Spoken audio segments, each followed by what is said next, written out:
अजून एक प्रस्ताव भाजपने एकनाथ शिंदे साहेबांना दिला असावा, तुम्हाला जर उपमुख्यमंत्री पद घ्यायचं नसेल तर मग श्रीकांत शिंदेंना ते पद तिथं द्यावं. तिथं सुद्धा कुठेतरी एकनाथ शिंदे साहेबांची अडचण हे भाजप करत असताना दिसतंय असं आपल्याला म्हणावं लागेल. कारण का एकनाथ शिंदे साहेबांची उंची गेल्या 2-2.5 वर्षामध्ये नक्कीच राजकीय दृष्टिकोनातून वाढलेली आहे. आणि जर उपमुख्यमंत्री पद एकनाथ शिंदे साहेब घेत नसतील, घेतलं तरी त्यांची उंची कमी होते.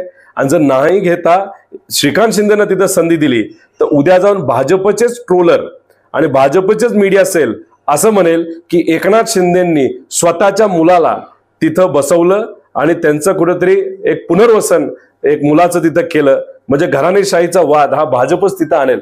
म्हणजे कुठं ना कुठंतरी एकनाथ शिंदे साहेबांची कोंडी भाजप मुद्दामून करते असं आपल्याला म्हणावं लागेल. आणि ह्या सर्व गोष्टी एकनाथ शिंदे साहेबांना कळाल्यामुळे तिथं डिले चालू आहे.